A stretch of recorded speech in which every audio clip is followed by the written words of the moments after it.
Black hole அப்படின்னாலே ரொம்ப ரொம்ப ஆச்சரியமாக இருக்கக்கூடிய ஒரு ஸ்பேஸ் எலமெண்ட். அதோடைய பேரை நம்ம கேட்டாலே கொஞ்சம் பயப்படுற மாதிரி இருக்கும். ஏன்னா அந்த மாதிரி தான் பல இடங்களில் நமக்கு அந்த பிளாக் ஹோலுடைய ஒரு மிகப்பெரிய ஒரு அட்வான்டேஜ் அண்ட் அதோடைய பயங்கரத்தை நமக்கு வெளிப்படுத்தியிருக்காங்க. எக்கச்சக்கமான பிளாக் ஹோல் இருந்தாலுமே சில பிளாக் ஹோல்ஸ் கண்டிப்பாக ரொம்ப யூனிக்காக இருக்கும். அந்த வகையில் இப்போ நம்ம 4C+37.11 அப்படின்ற ஒரு பிளாக் ஹோலை நோக்கி இப்போ நம்ம ஒரு மிகப்பெரிய பயணத்தை ஸ்டார்ட் பண்ண போகிறோம். இது ஒரு பிளாக் ஹோல் இல்லை, 2 பிளாக் ஹோல்.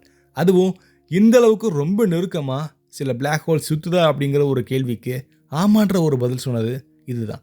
மேலும் இதோடைய ஆக்குவேஷன் டிஸ்க் 2 பிளாக் ஹோலுக்குமே 1 அப்படிங்கிறது இதில் யூனிக்கான ஒன்று. நான் கண்டிப்பாக அந்த பிளாக் ஹோல் பற்றின பல விஷயங்களை ரொம்ப ரொம்ப டீப்பாக அதை நம்ம நேரில் பார்த்த மாதிரி நான் எக்ஸ்பிளைன் பண்ண போகிறேன். வாங்க நம்ம இப்போ பயணத்தை ஸ்டார்ட் பண்ணலாம். நான் உங்கள் லோகபால கார்த்திகேயன். இது செனித் ஆஃப் சயின்ஸ்.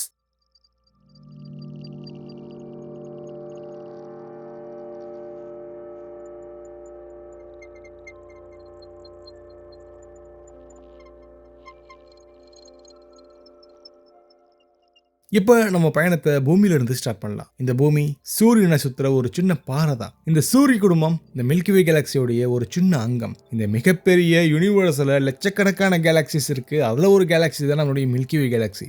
ஸோ இது ஒரு துளினே நம்ம சொல்லலாம். இந்த மிகப்பெரிய இடத்துல பூமியிலிருந்து சுமார் 750 மில்லியன் ஒளியாண்டுகள் தூரத்தில் ஆபெல் 400 அப்படின்ற ஒரு மிகப்பெரிய ஒரு நட்சத்திர கூட்டம் இருக்கு. இதோடைய மையத்தில் தான் 4C+37.11 அப்படின்ற பிளாக் ஹோல்ஸ் இருக்கு. இது ரொம்ப ரேரான பிளாக் ஹோல். இப்போ நம்ம பார்க்குற இந்த பிளாக் ஹோல் ஒன்று கிடையாது. இதில் 2 சூப்பர் மேசிவ் பிளாக் ஹோல்ஸ் இருக்கு. இது மெர்ஜ் ஆகிறதுக்கு முன்னாடி இருக்கக்கூடிய ஸ்டேஜ் அப்படிங்கிறது குறிப்பிடத்தக்கது. ஒவ்வொன்றும் சூரியனை விட பில்லியன் கணக்கான மடங்கு அதிகமான மேஸ் இருக்கும். இந்த 2 பிளாக் ஹோலுக்கு நடுவில் இருக்கக்கூடிய தூரம் 24 ஒளியாண்டுகள். இதை நம்ம ரொம்ப பெருசாக தோணலாம். ஆனால் 2 மெர்ஜ் ஆகக்கூடிய பிளாக் ஹோல்ஸுடைய சென்டர்லேருந்து இதை நம்ம டிஸ்டன்ஸை நம்ம பார்த்தோம்னா ரொம்ப ரொம்ப கம்மி தான். ஒரு ஒளியாண்டு அப்படின்னா ஒரு ஒளி ஒரு வருடத்துக்கு எவ்வளோ தூரம் பயணம் பண்ணும் அப்படிங்கிறதா இருக்கு. வெளிச்சம் ஒரு வருடத்துக்கு 9.46 ட்ரில்லியன் கிலோமீட்டர் பயணம் பண்ணும். 24 ஒளியாண்டுகள் அப்படின்னா நம்ம ரொம்ப ஈஸியாக புரிஞ்சுக்க முடியாத, நம்மளால் ரொம்ப அதிகமாக கற்பனை பண்ணக்கூடிய ஒரு அளவாக இருக்குது. இந்த சிஸ்டம் முதல்ல மனிதர்களுடைய கவனத்துக்கு வந்தது ரேடியோ டெலஸ்கோப் மூலியமாக தான். இந்த மிகப்பெரிய பிளாக் ஹோல்ல இருந்து நமக்கு ரேடியோ அலைகள் வந்துச்சு. விஞ்ஞானிகள் அதனால ரொம்ப ஆர்வமாக அந்த பிளாக் ஹோல் பற்றி ரொம்ப படிக்கிறதுக்கு போனாங்க.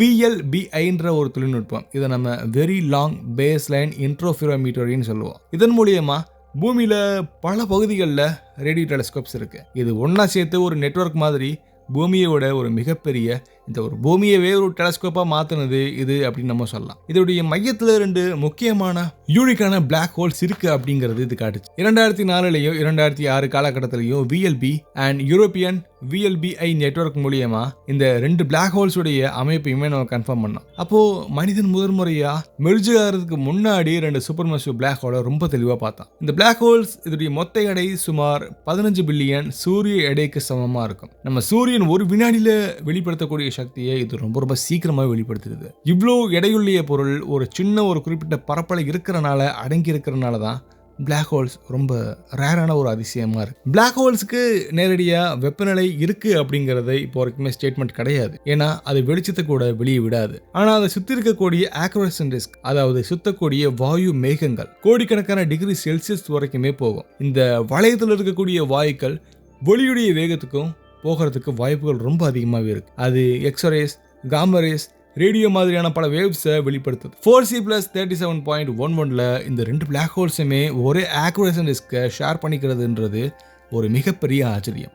இது சாத்தியமா அப்படிங்கிற ஒரு கேள்விக்கு சாத்தியம் அப்படிங்கிறது இது நமக்கு சொல்லிக் கொடுக்குது. இதன் காரணமாகவே இந்த கருந்துளை வெளிப்படுத்தக்கூடிய எனர்ஜி ரிலீஸ் ரொம்ப ரொம்ப காம்ப்ளிகேட்டடாக இருக்குது. இப்போ ஒரு சின்ன இமேஜினேஷன், இந்த 2 பிளாக் ஹோல்ஸுமே நம்மளுடைய சூரிய குடும்பத்தில் இருந்தால் எப்படி இருக்கும்? ஒரு பிளாக் ஹோலோடைய எடை மட்டுமே நம்ம சூரியனோட பல பில்லியன் மடங்கு அதிகம். அது சூரியன் இருக்கக்கூடிய இடத்துல இருந்தாலே எல்லா கிரகமும் உடனடியாக உள்ளுக்குள்ளே போயிடும். 2 இருக்குன்னா கண்டிப்பாக நம்ம கற்பனை பண்ணி பார்த்தோம்னா நமக்கே ஆச்சரியம் இருக்கும். இந்த 2 கருந்துளைகளுமே சூரிய குடும்பத்தில் இருந்துச்சுன்னா அது மிகப்பெரிய ஈர்ப்பு மையங்களாக இருக்கும். இப்போ அந்த இடத்துக்கு நம்ம போகணும்னா இப்போ இருக்கக்கூடிய ரொம்ப வேகமான ஸ்பேஸ் கிராஃப்டான பார்க்கர் சோலார் ப்ரோப் அல்லது வாயேஜர் மாதிரியான ஸ்பேஸ் கிராஃப்டில் போனோம்னா ஒளியுடைய வேகத்துக்கு ரொம்ப ரொம்ப கம்மியாக தான் நம்ம போவோம். சராசரியாக 13 கிலோமீட்டர் ஒரு வினாடிக்கு அப்படின்னு பயணம் பண்ணோம்னா அந்த வேகத்தில் 750 மில்லியன் ஒளியாண்டுகள் தூரத்தை நம்ம கிராஸ் பண்ணுறதுக்கு கோடிக்கணக்கான ஆண்டுகள் ஆகலாம். பல கோடிக்கணக்கான ஆண்டுகள் ஆகலாம். பிரபஞ்சம் இப்ப இருக்கக்கூடிய வயதை விட பல மடங்கு அதிகம். அதாவது இப்ப நம்ம இந்த தொழில்நுட்பத்தின் மூலியமா மனிதன் அங்க போறது சாத்தியமே இல்லை. இந்த 2 பிளாக் ஹோல்ஸுமே மெதுவா கிராவிடேஷனல் வேவ் அப்படின்ற ஒரு ஈர்ப்பு அலைக்குள்ள இது மாட்டிக்கிடுது, வெளிப்படுத்துது. இதோடைய சக்தி இழந்து ஒண்ணுக்கொன்னு நெருங்கி ஒரே ஒரு பிளாக் ஹோலா மாறும். இன்னும் பல பில்லியன் ஆண்டுகளுக்கு இந்த ஆக்டிவிட்டி நடக்கும். அந்த நாள் வந்துச்சுன்னா பிரபஞ்சத்துல ஒரு மிகப்பெரிய ஈர்ப்பு அலை வெளிப்படுத்தும். லிசா மாதிரியான ஃபியூச்சர்ல இருக்கக்கூடிய டெலஸ்கோப் இந்த வகையான இணைவுகள், இந்த மெர்ஜர்ஸை நேரடியாக பார்க்கறதுக்கான சான்சஸ் இருக்கு. 4C+37.11 மாதிரியான சிஸ்டம் இந்த இன்ஸ்ட்ருமெண்ட்டுக்கு நம்ம ட்ரைனிங் கொடுக்கக்கூடிய ஒரு மாடல் மாதிரி. இந்த சிஸ்டம் வரலாறுடைய ஒரு யூனிக்கான ஒன்று. நமக்கு இது சொல்லக்கூடிய மெசேஜ் ஒன்னே ஒன்று தான். பிரபஞ்சத்தில் எதுவுமே நிலையானது இல்லை. மிகப்பெரிய பிளாக் ஹோல்ஸ் கூட மெதுவாக சேஞ்ச் ஆகும். அதோடைய பாதை வேற மாதிரி இருக்கலாம். இப்போ நம்ம பூமியில் உட்காந்து ஒரு சின்ன ஒரு ஸ்க்ரீன் வழியாக கோடிக்கணக்கான ஒளியாண்டுகள் தூரத்தில் நடக்கக்கூடிய பல விஷயங்களை பார்த்துட்டு இருக்கோம். மனித மூளை உருவாக்கின மேக்ஸ், டெலஸ்கோப், கம்ப்யூட்டர் இது எல்லாமே சேர்ந்து ஒரு இருளுக்குள்ள இருக்கக்கூடிய உண்மையை வெளிச்சத்துக்கு கொண்டு வருது. அந்த வகையில் தான் 4C+37.11 இது ஒரு பொருள் மட்டும் இல்ல, இது காலத்துடைய சாட்சின்னு சொல்லலாம். கிராவிட்டியுடைய லாங்குவேஜ், பிரபஞ்சத்துடைய ஒரு பிரீத். இன்னும் பல விஷயங்கள் விண்வெளியில நடக்குது. கண்டிப்பா நம்ம சேனல்ல அதை கவர் பண்ணுவோம். வானத்துல நீங்க பார்க்குற எல்லா வெளிச்சத்தையுமே கண்டிப்பா ஃபியூச்சர்ல இந்த சேனலை நான் கொண்டு வருவேன். அதுக்கு உங்களுடைய சப்போர்ட் ரொம்ப முக்கியம். உங்களுடைய கருத்து எனக்கு கமெண்ட்ல சொல்லுங்க. வீடியோ பிடிச்சா லைக் பண்ணுங்க. மறக்காம சப்ஸ்கிரைப் பண்ணிட்டு எனக்கு சப்போர்ட் பண்ணுங்க. அடுத்து ஒரு வினோதமான விண்வெளி பொருளை கண்டிப்பா நம்ம சேர்ந்து பயணிக்கலாம். பாய்.